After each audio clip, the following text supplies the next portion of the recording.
For a show about monsters and how they crossed over to Earth, Monarch, A Legacy of Monsters certainly has a lot of human drama, which will definitely keep us intrigued. But even then, I'm always on the lookout for cool monsters they cook up just for the show. Last season's Ion Dragon, Frost Vark, Endopede, or Bramble-boar had clearly set the bar very high, as exciting as it is to see massive titans like Kong and Titan X. The first episode of the second season has been off to a great start, because let's be real, one of the most entertaining and interesting parts of Monarch, A Legacy of Monsters are the varied, smaller kaijus they've introduced to the greater Monsterverse. So far, we've been introduced to the crab-like amphibious bugs known as Scarabs, the hideous hunter known as the Psychovulture, and the gnarly yet mortifying new rodent hybrid known as the Vinerat. While we're going to cover the first two smaller titans in separate videos, this one is reserved for that gross lizard rat hybrid. So, without wasting another moment, let's discuss everything we know about the Vinerat.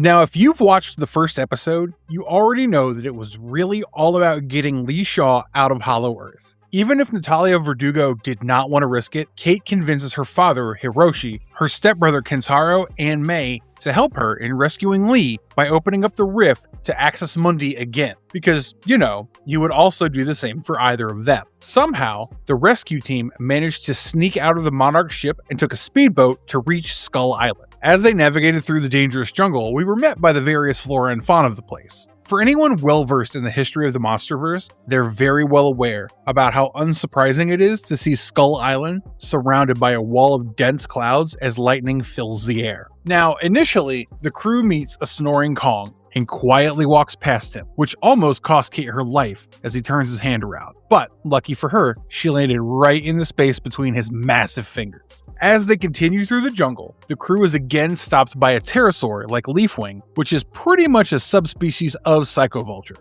While we already see a flock of these feisty creatures flying above the island, this one is sitting on a branch, thus alarming our rescue team and leading them to hide. Just as the Leafwing screams, a Psychovulture flies in to suddenly attack and kill it after seemingly sensing the humans. It also shoots out electrical charges from its mouth, but instead of attacking the rescue party, we see it aggressively dig out and devour a gigantic worm from the ground and fly off. In the next scene, we see the Randas and Mei finally reach the disheveled Monarch facility. But the newest issue is that Kong has torn apart the electric grid, thus complicating their work in getting it up and running. But because the perimeter fences are down, anything could have gotten onto the island. So it's dangerous to go in and fix it. However, time is of the essence. So Kentaro volunteers to get the backup generators running with Mei's help, allowing Kate to have some alone time with Hiroshi and confront him about the dual life he's lived all these years in California and Japan. Meanwhile, Kentaro and Mei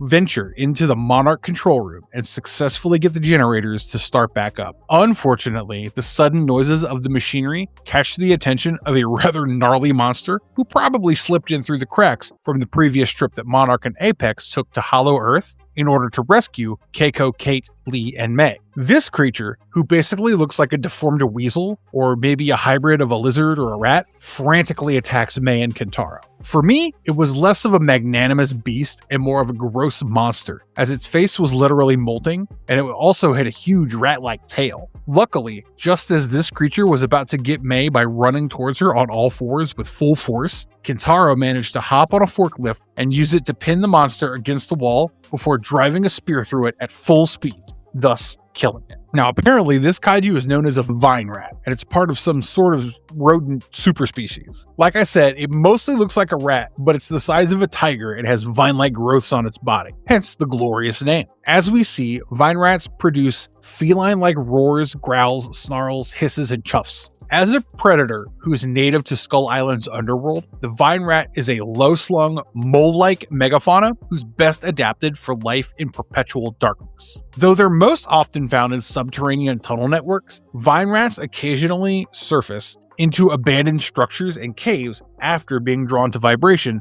and the scent of decay. The muscular body of this gnarly titan is covered in patchy, scabrous hide that is overgrown with vicious vine-like growths, thus giving it the appearance of a creature that's half animal, half overgrown by the earth itself. A Vinerat hunts with the support of sound and vibration, as it emits a rasping chuff that reverberates through its environment before it strikes. This basically means that these creatures use a form of echolocation to orient themselves and locate potential prey. However, if this kaiju is disturbed, it attacks with explosive speed and a blur of fangs, claws, and hanging vegetation erupting from the shadows of whatever dark place it calls home. Not just that, these creatures also have very sharp teeth and claws, which allows them to disembowel their prey in seconds. To add to that, Vinerats are barely phased, even after they're hit by objects that are thrown at them, and can actually run much faster than humans. Meaning, if you see the large rat-like shadow with glowing red eyes glistening in the dark, that's your cue to pick up your shit and run for your life. Well, this is all we really know about this particularly contorted monster that's been introduced to us in the first episode. But I have a feeling this is not the last we've seen of a Vinerat. Just like the recurring Bramble-boar, which has probably been wearing the same thick plot armor they gave Lee Shaw, we might see other Vinerats appear in the future episodes of Monarch, Legacy of Monsters Season 2. And I, for one, am super stoked to see what other cool things these Vinerats are capable of. Having said that, what do you guys think about the latest monsters we've seen in the new Monsterverse prequel show? Let us know about your thoughts and opinions in the comments below.